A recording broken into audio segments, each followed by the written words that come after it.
मित्रों, आपकी बात आपके साथ राकेश मोहन त्यागी यूट्यूब चैनल के आज 3 जनवरी 2025 के इस 186वें अंक में आप सभी का हार्दिक स्वागत है।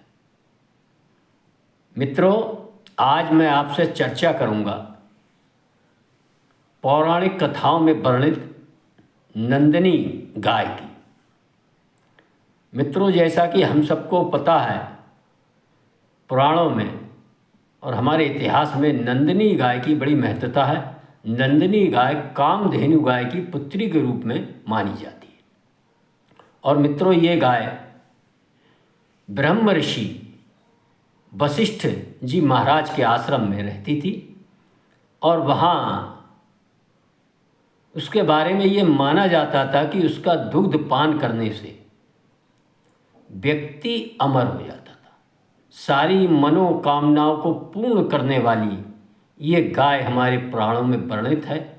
और इस गाय के पीछे कैसे विश्वामित्र के मन में लालच आया और वह इस गाय को प्राप्त करने के लिए ब्रह्म ऋषि वशिष्ठ जी पर आक्रमण कर गए, ये एक अलग कथा है। लेकिन मित्रों, आप कहेंगे नंदिनी कथा की चर्चा आज इस YouTube चैनल पर क्यों की जा रही है। मैं आप सभी से ये आगे की मैं बात प्रारंभ करूं, इससे पहले मैं आप सभी से मेरा अनुरोध है कि आपकी बात आपके साथ YouTube चैनल पर प्रसारित इन जानकारी परक, राष्ट्रहित, जनहित, सनातन हित, गरीब हित के इन कार्यक्रमों को कृपया पूरा सुनकर YouTube पर जाकर, और जो मित्र WhatsApp पर सुनते हैं, मेरा अनुरोध है कि WhatsApp पर जो वीडियो आया करें उसके नीचे जो नीली लाइनों में लिखा हुआ इंग्लिश में होता है उसको टच करके, लिंक कहा जाता है, YouTube पर जाकर चैनल को पूरा इस पर अंक को सुनकर लाइक करें, शेयर करें। तो जिन मित्रों ने चैनल सब्सक्राइब नहीं किया है वह चैनल भी सब्सक्राइब करें। मित्रों, मैं चर्चा कर रहा था नंदिनी गाय की। उत्तर प्रदेश सरकार ने प्रदेश ही नहीं देश की अर्थव्यवस्था में महत्वपूर्ण योगदान उत्तर प्रदेश का करने के लिए हर विभाग को एक लक्ष्य दिया। और इसी प्रकार पशुपालन विभाग भी ग्रामीण क्षेत्र किसानों की आय को दुगनी करने के लिए और प्रदेश को की आय 1 ट्रिलियन का एक अर्थव्यवस्था आकार देने के लिए पशुपालन पर विशेष जोर दे रहा है। और मित्रों, जैसा कि आप जानते हैं, ये देश किसानों का देश कहा जाता है। बिना किसानों की, बिना कृषि की आय बढ़ाए और कृषि कार्यों में सबसे यदि सहायक कोई चीज़ है तो वह पशुपालन है।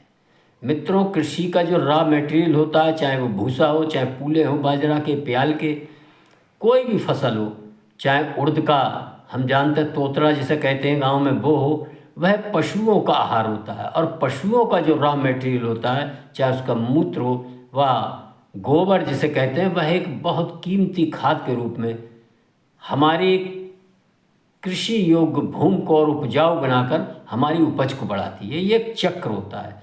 और इसके अलावा दुग्ध उत्पादन व अन्य पशुओं के उत्पादन से किसान की आय बढ़ती है और एक एक्स्ट्रा आमदनी होती है। मित्रों, इसी चीज़ को ध्यान में रखते हुए उत्तर प्रदेश के मुख्यमंत्री योगी आदित्यनाथ जी के नेतृत्व में पशुपालन विभाग, जिसके मंत्री आदरणीय श्रीमान धर्मपाल सिंह जी हैं, और इस मंत्रालय को बड़ी कुशलता के साथ चला रहे हैं।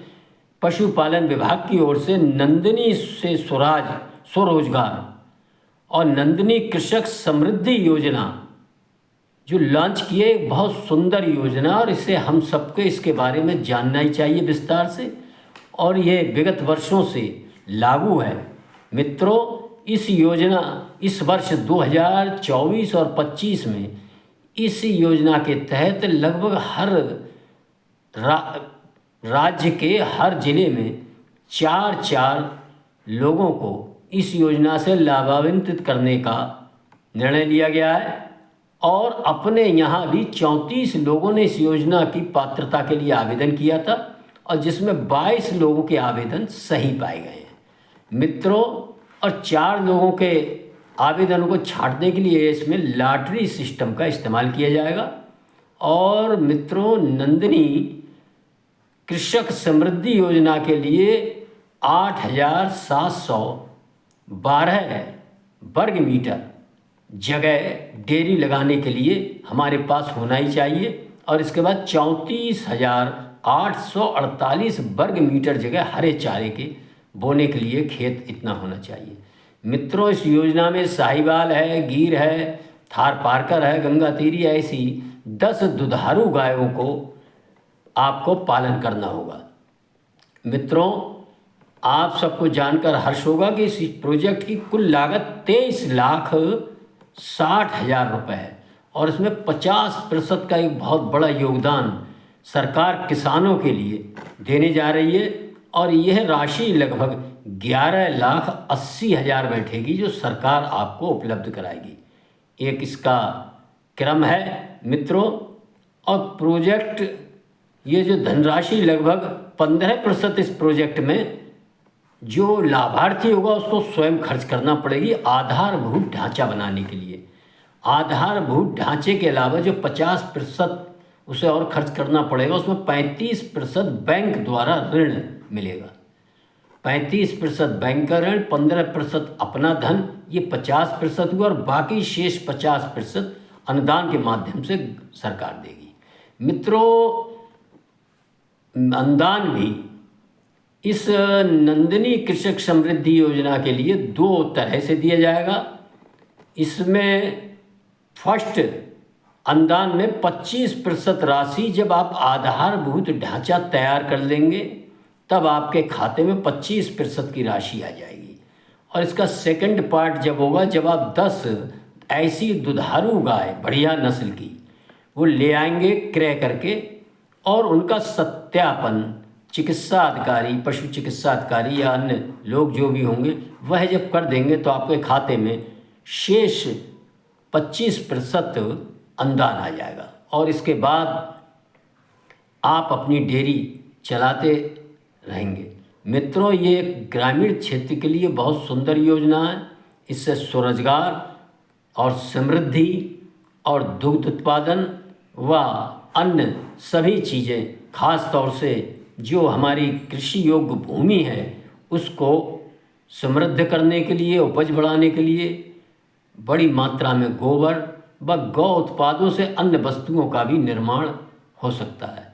मेरा आप सभी से अनुरोध है कि इस योजना का जो मित्र, जो बंधु लाभ लेना चाहें वह लोग लाभ जरूर लें और अन्य लोगों को भी यह जानकारी ज़्यादा से ज़्यादा उपलब्ध कराएं कि पशुपालन विभाग किस तरह से इन योजनाओं के माध्यम से किसानों व ग्रामीण क्षेत्र की अर्थव्यवस्था को आगे बढ़ाने का काम कर रहा है। और इस प्रकार की अन्य बड़ी बड़ी योजनाएं भी पशुपालन विभाग से हैं और कुछ छोटे स्तर की भी योजनाएं जिनको समय आने पर मैं अगले अंकों में आपके समक्ष बताने का काम करूंगा।